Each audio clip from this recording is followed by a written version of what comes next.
Before we start painting, we're going to want to pick out our paint palette. Try picking out paints that work well together, either complementary colors or contrasting colors.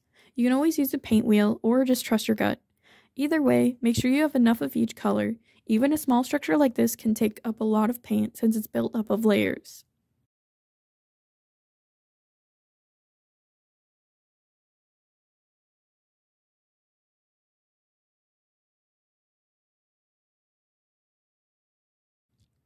Within the video, I started painting the floor. It helps to maintain the same brushstroke direction for a more polished look. Once the layer was on the floor, I started to paint the walls until I realized I did not in fact like blue floors, which is the beauty of painting. You can always change your mind at any time.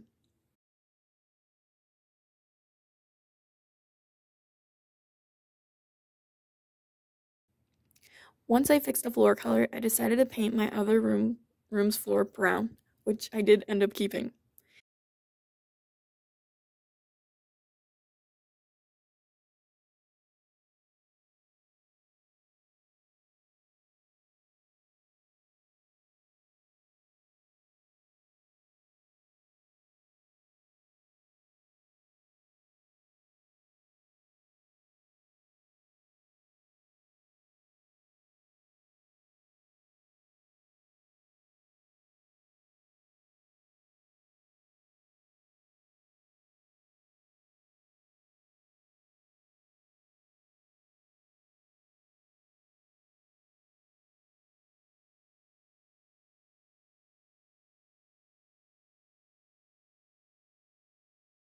And once that bit was dry, I started with the walls of the room, settling on a nice lilac purple. I think it pairs well with the off-green flooring I ended up with.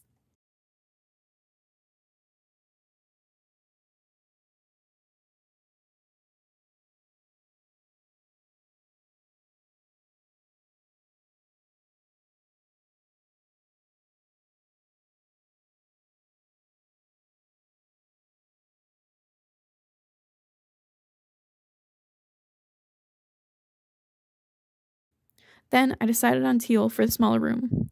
One thing to keep in mind is a cohesive color palette.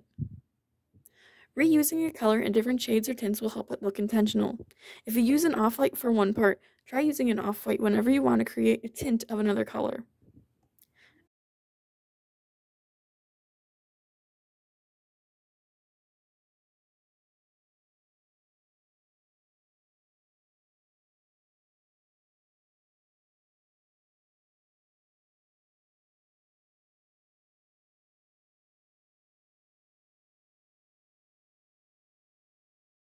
Next, I started on the furniture placement. This part reminds me of Animal Crossing Happy Homes Academy.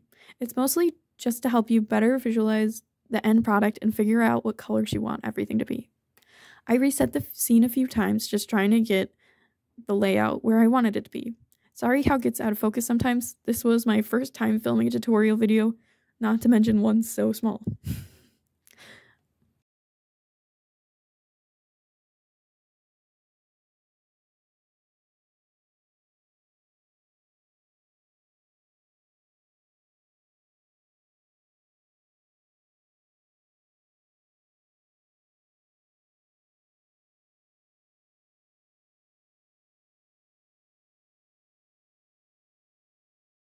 Then, once I was able to visualize where I wanted everything, I started to paint the furniture.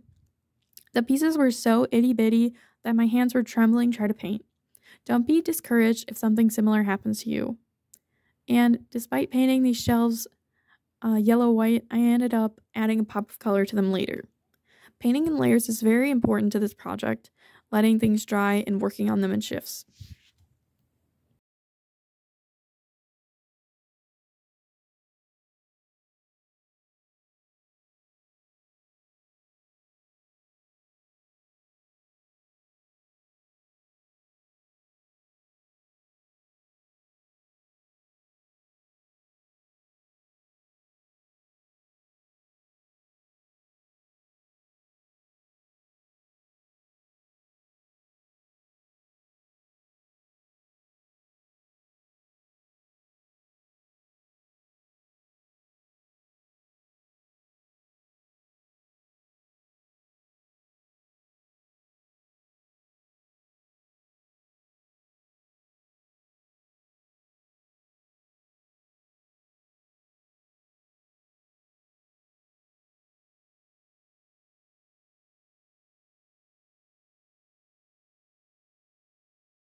You might notice that I use the same brown for some furniture as I did the flooring in the other room. This is the idea of a limited color palette, which also helps with visual cohesion. And then directly against this, the yellow chair acts as a pop of color.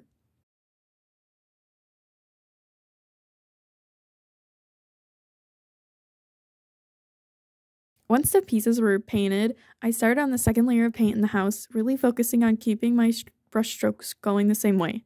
It helps with the look of a finished project. Though during this, I messed up some of the floor. Maybe you could use some washi tape as kind of like a mini painter's tape.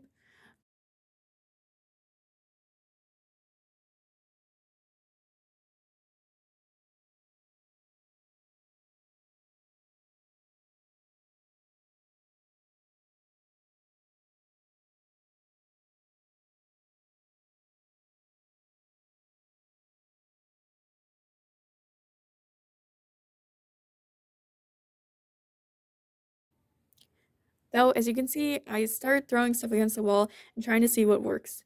I did a bit of yellow white to my teal walls to help match the other room better.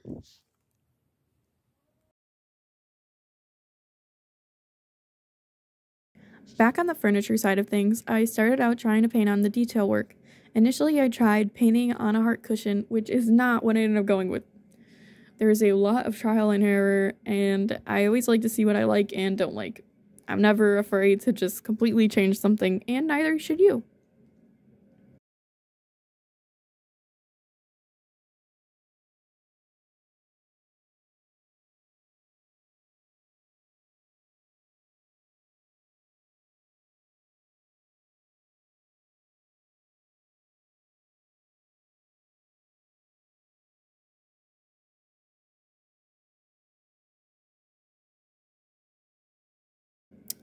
Um, while I was painting, I realized everything just needed a little bit more color. The basic wood that I had already painted the shelves wasn't enough for me, so I added an ombre effect, using the yellow white to create a tint of a few different colors inside the shelves.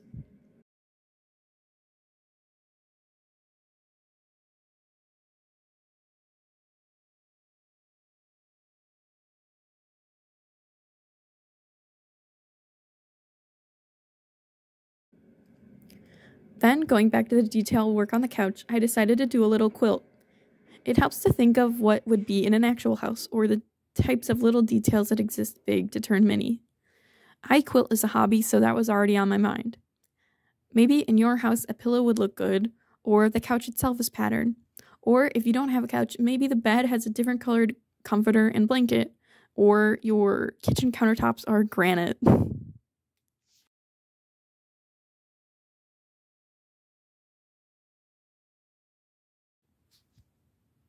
It's not only the top part of things that tend to get painted. Even if you don't see it, I paint it. The little details like the chair legs or the back of the shelves. It just makes sure that there isn't an unfinished corner if it ends up peeking out at the end. As for the table, I painted a little doily, and the recliner I touched up before adding a little metal arm and base.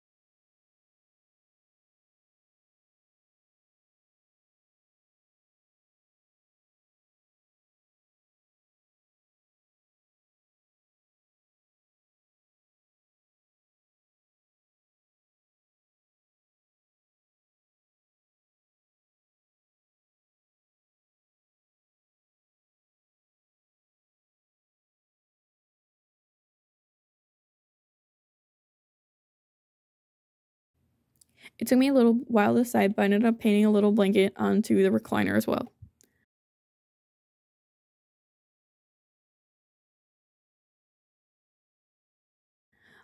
Then, as that dried, I went back to the sofa and other furniture pieces.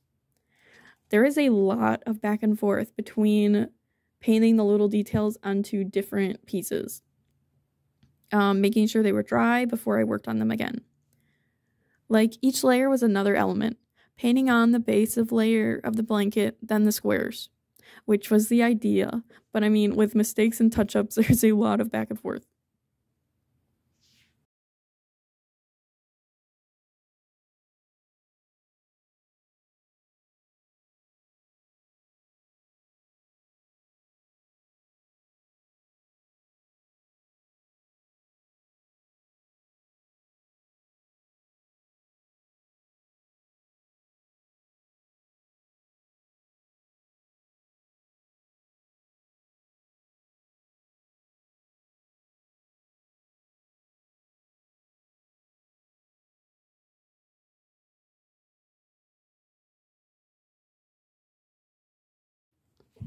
Again, back to the room itself, I added on trim. One thing that helps, instead of small little brush strokes like I'm doing at certain times, just to commit to one straight line. It can feel scary, but trust me, it'll look better. Adding the trim was a process of painting a line and then immediately trying to fix it. Thankfully, I've cut most of the footage, but it probably took around 5 minutes just for the trim.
After the trim was mostly finished, I put in some details. A little rug, a window, even some picture frames on the wall. In my other rooms, I have a nicely patterned rug and more windows.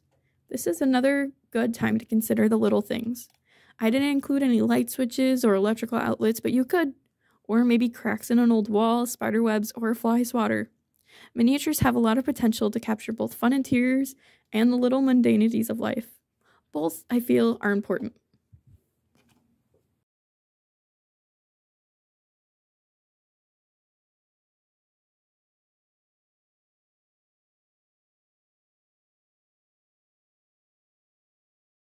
But as you can see in the video, I am now painting the exterior walls.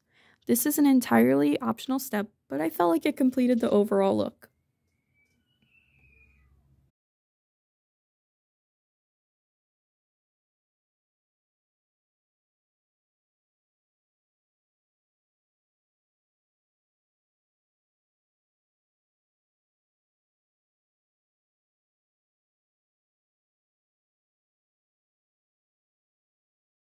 One of my finishing touches was to add colored pencil grain lines to the mint green floor.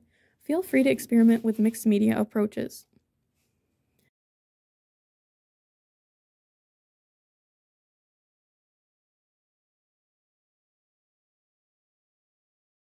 The final step is to glue in all of your furniture.